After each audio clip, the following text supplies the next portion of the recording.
ভাই এমনি আর হইতাছে না ভাই, পুরো দিঘিটা পার আনতে হবে ভাই। এতটার মাছ আসছে কি মাইনছে লয়ে যাওয়ার লেগা, এটা বেড়া বান দিয়া পুরো দিঘিটা ঘেরা করে ই করতে হবো। মানে এই যে মাছ মাইনছে দিন দিন মাছ নিতে নিতে দিঘিটা খালি বানা লাইছে। আমি তো তোরা মাছ ছাড়ার আগেই কইছিলাম যে আগে ভেড়া টেরা দিয়া পরে মাছ ছাড়ি। তুই তো কইলি যে না আগে মাছ ছাড়ি লই ভাই। তোর কথা মতোই তো সব হইছে। না ভাই এমনি আর হইতাছে না ভাই, যত দ্রুত সম্ভব এনে বেড়াটা দিয়া লাইতে হইব। ভাই কিও ভাই তুমি কি করবা? কথা তো আসলে অনেক গুরুত্বপূর্ণ। আচ্ছা কি কবি ক। ভাই বাপে তো অনেক টাকা পয়সা ঋণ করে গেছে, এই ঋণের জ্বালায় তো আর পারতাছি না। এই ঋণ কি পরিশোধ করানো লাগবো না? ভাই ঋণ তো এটি ভাই কোনো ব্যাপার না, বাপে ঋণ করে গেছে মানে আমরা তো মনে করো যে জায়গা সম্পত্তি ভাগ করে নেয় এখনো। আমরা যদি এত সয় সম্পত্তি থাকাকালীন ওই দিলে টেনশন করে হইব, আমরা এক কোনা বেচা দিব, বাগাবাগি শেষে এক কোনা বেচা করে ঋণ দিয়ে লামু, তাইলে আর এত প্যারা থাকতো না। তাইলে হন, তাইলে আমরা এখনই আমগো জায়গাটি ভাগ করে লাই। আচ্ছা যেহেতু কইছস ভাগ করবি, ভাগ যে করবি ভাগটা তিন ভাইয়ের নামে সমান সমানই করিস। ভাই ভাই আমার কিন্তু দুইটা সম্পদ আছে ভাই, আমার দুইটা সম্পদ আছে, আমার দুইটা ভাগ আছে ভাই। এই ভাগ এই সম্পদের উপরে কিন্তু তোমরা দুইজনে ভাগ দিতে পারবা না, এটা কিন্তু আমার লাগবে ভাই। এই দুইটা সম্পদ আমার দিবা। আচ্ছা ঠিক আছে, সমস্যা নাই, তোর আবদার রাখ মনে।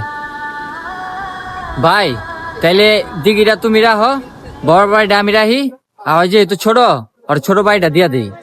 হয় এটা করলো খারাপ হয় না। তোর না একটা আবদার ছিল, কি সম্পদ লাগবো ক? ভাই তোমরা দুইজনে একজনে দিঘি নিছো, একজনে বড় বাড়ি নিছো, আমার ছোট বাড়ি দিছো, আমার কোনো সমস্যা নাই ভাই, আমার কোনো আপত্তি নাই। কিন্তু তোমরা যে ওই যে আমার দুইটা সম্পদ আছে ভাই, এটির মধ্যে কিন্তু আর দিতে পারবা না ভাই। আমার দুইটা ভাই আছে ভাই, আমার দুইটা বড় ভাই আছে, আমার দুইটা সম্পদ, এই সম্পদ দুইটা তোমরা নিতে পারবা না ভাই।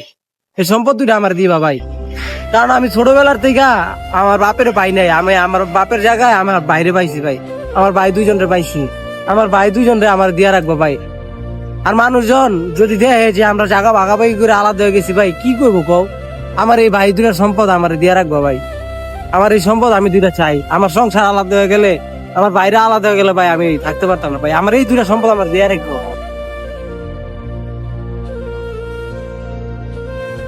আর ভাই আমরা যদি আলাদা হয়ে যাই না, আমার মানুষ দুর্বল ভাববো, আর আমরা মনে করবো যে আমরা কি সম্পর্ক নষ্ট হয়ে গেছে ভাই। আমার এই সম্পদ দুইটা আমার দেয়ার হবে ভাই। আমি আমি আমি আমার ভাই দুইটার সম্পদ, আমার ভাই সম্পদ লয়ে আমি বাঁচতে চাই, আমার এই সম্পদ লয়ে আমি বাঁচতে চাই ভাই। আসলে তো এটা তো কোনো ভাইবা দেখি নাই। বাপের সম্পদ তো সবাই ভাগ করলাম, কিন্তু ভাইয়ের সম্পর্ক যদি ভাগ করি তখন তো ভাই তো আর আমি কোনো সময় ফিরা পাইতাম না। কি রে কি কস? হ ভাই আসলেই আমগো ভাইয়ের সম্পর্ক কখনো ভাগ করা যাইব না, আমগো একসাথে সবসময় থাকতে হইব।